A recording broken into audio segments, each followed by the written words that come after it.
दुबे और आज हम बात करने वाले हैं दोस्तों अमेरिकन सोल्जर्स के बारे में। अमेरिकन सोल्जर्स का एक ऐसा काला सच जिसको सुनने के बाद आपका दिमाग पूरी तरह से हिल जाएगा दोस्तों। यहां पे आप देख सकते हो दोस्तों, US soldier charge in Japan for rape of minor. US soldier ने एक माइनर का यहाँ पे रेप किया है।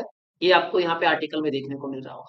तो आप सोच रहे होगे कि सर हो सकता है किसी आर्मी में किसी सोल्जर का दिमाग खराब हो गया होगा, उसने से घटिया काम कर दिया होगा।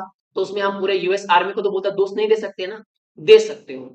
क्योंकि अगर मैं आंकड़ों की बात करूं तो 1972 से लेकर के 2009 तक के बीच में यूएस सोल्जर्स ने जापान के अंदर 5000 से अधिक अपराध किए हैं। कितना? 5000 से अधिक अपराध किए हैं यूएस सोल्जर्स ने। कहां पे? जापान के अंदर। जिसमें से इन लोग ने 25 से अधिक मर्डर किए हैं, 400 से अधिक इन लोगों ने चोरियां की है। अमीर लोगों के घर में घुस गए हैं और चोरी किए हैं लोग। और साथ ही साथ 127 रेप किया है इन लोगों ने। आर्टिकल आपको नेट पे अवेलेबल है, आप चाहिए तो रीड कर सकते हो यहाँ पे। इसलिए यहाँ पे आपको जो पोस्टर देखने को मिल रहा होगा दोस्तों, नो रेप नो बेस। यहाँ पे इनको बेस नहीं मिलेगा तो रेप ही नहीं होगा। अब यहाँ पे देख रहे हो भयंकर प्रदर्शन हो रहा है। यहाँ पे अमेरिकन सोल्जर्स की बोलते हैं ना, इतनी गंदी निंदा हो रही है, इतना शेमफुल हो रहा है अमेरिका के लिए। अमेरिका का बोलते हैं ना सर झुकते जा रहा है नीचे। जो ये आपको बोलते हैं ना आर्टिकल यहाँ पे देखने को मिल रहा होगा दोस्तों, उसकी वजह से। तो सर समझते हैं कि सर फिर ऐसा है तो जापान ने अमेरिका को बेस क्यों देकर रखा है, वहां से भगा देना चाहिए, जाओ भाई। तो क्या मजबूरी है जापान के सामने? चलिए उसके लिए आपको बोलते हैं ना थोड़ा सा हिस्ट्री में पीछे जाना पड़ेगा। यहाँ पे आप देख सकते हो दोस्तों, अमेरिका ने क्या किया, जापान पे ऊपर 2 परमाणु हमले किए। एक कहां पे किया? हिरोशिमा पे। दूसरा कहां पे? नागासाकी में।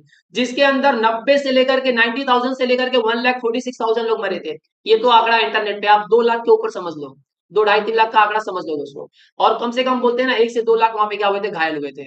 उसके बाद अमेरिका ने बोला, ये हमला कभी हुआ था 1945 में। उसके बाद अमेरिका ने बोला कि ठीक है, अब तुम क्या कर दो, सरेंडर कर दो, नहीं तीसरा भी मार दूंगा, परमाणु हमला कर दूंगा।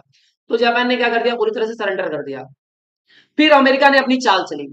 अमेरिका ने क्या बोला, देखिए अब तुमको सेना रखने की कोई जरूरत नहीं है, हम तुम्हारी सेफ्टी के लिए हम तुम्हारा क्या बोलते हैं ना, तुम्हारा हर एक चीज करेंगे, तुम्हारा maritime defence, ballistic missile, domestic air control, communication, security, disaster response, हम सब कुछ करेंगे। तुमको कुछ करने की जरूरत नहीं है, तुम सेना मत रखो, हम तुम्हारी सुरक्षा करेंगे। कोई भी देश तुम्हारे पर हमला करने आएगा, हम हैं, हम हैं। ऐसा बोल करके अमेरिका क्या हो गया, जापान में बैठ गया दोस्तों। अब यहाँ पे आप देख सकते हो दोस्तों कि एक यूएस सोल्जर है जिसके ऊपर ये चार्ज लगाया गया है, तो उसने एक लड़की को क्या किया, एक माइनर लड़की को किडनैप किया और उसके बाद क्या किया, उसका रेप किया है। और ये भी चीज आप देख सकते हो कि यहाँ पे जापान के अंदर 54,000 यूएस सोल्जर्स क्या है, डिप्लॉय है यहाँ पे। कहाँ पे? जापान के अंदर। अगर मैं 1995 की बात करता हूं दोस्तों, तो 1995 में एक 12 साल की लड़की थी जिसके साथ में 3 सोल्जर्स ने मिलकर के रेप किया था। 3 यूएस सोल्जर्स ने उसके साथ में रेप किया था। उसके बाद बहुत भयंकर बवाल हुआ। तो यहाँ पे बोला गया भैया बेस नहीं देंगे, तुम लोग यहाँ से निकल जाओ। लेकिन जापान की मजबूरी है, उस मजबूरी को भी आगे हम लोग क्या करने वाले हैं, डिस्कस करने वाले हैं। साथ ही साथ में 2012 में इन्होंने कांड किया, 1995 में, 2017 में, 2013 में इन्होंने बहुत कांड किए। रेप तो मैं आपको बताया 127 से अधिक लोगों ने रेप किया। तो सर ये बोलते हैं ना जापान के सामने सब प्रॉब्लम क्या है। जैसे ही बोलते हैं ना जापान से सेना हटेगी तो सीधा बोलते हैं ना नॉर्थ कोरिया और चाइना जापान को पूरी तरह से खा जाएगा। क्योंकि एक समय था जब जापान ने क्या कर दिया था, कोरियन पेनिनसुला पे बोलते हैं ना अपना पूरा हक जमा लिया था, कब्जा कर लिया था। तो आज वही जो बोलते हैं ना कोरियन पेनिनसुला था, जो आज नॉर्थ में, नॉर्थ कोरिया और साउथ कोरिया में बढ़ गया है। साउथ तो शांत बैठेगा क्योंकि साउथ पे कंट्रोल किसका है, अमेरिका का। लेकिन नॉर्थ कोरिया बोलते हैं ना, वो तो बोलते हैं ना जापान को नहीं छोड़ेगा, वो जापान पे अटैक कर सकता है। साथ ही साथ में चाइना इस पे बोलते हैं ना, चाइना इस पे क्या कर सकता है, इनके कुछ जगहों को हड़प सकता है। तो इसलिए बोलते हैं ना जापान में एकदम टेंशन सा छाया हुआ है। तो जापान चाह करके भी बोलते हैं ना यूएस आर्मी को यहाँ से हटा नहीं सकता है, क्योंकि इनके पास खुद की तो आर्मी तो एकदम मजबूत है ही नहीं। इनका डिफेंस खुद का तो मजबूत है ही नहीं। ये पूरी तरह से डिपेंडेंट किसके ऊपर है, अमेरिका के ऊपर। तो यहाँ के यूथ को सोचना पड़ेगा कि ज्यादा से ज्यादा आर्मी ज्वाइन करे, डिफेंस सेक्टर में काम करे। अब ये डिफेंस सेक्टर में धीरे धीरे ग्रोथ तो कर रहे हैं, लेकिन जो रेट है ना, ग्रोथ रेट है वो बहुत ज्यादा कम है। अब यहाँ पे इनको बहुत है ना, बहुत बड़ा कॉस्ट पे करना पड़ रहा है, जो आप देख रहे हो। यहाँ पे दोस्तों जापान की हालत इतनी ज्यादा खराब है, उसकी मुंडी शर्म के मारे इतनी नीचे हो गई है कि वो कुछ भी नहीं कर पा रहा है। बस ऐसे पागलों जैसा खड़ा होकर के देख रहा है जो सब चीजें चल रही है।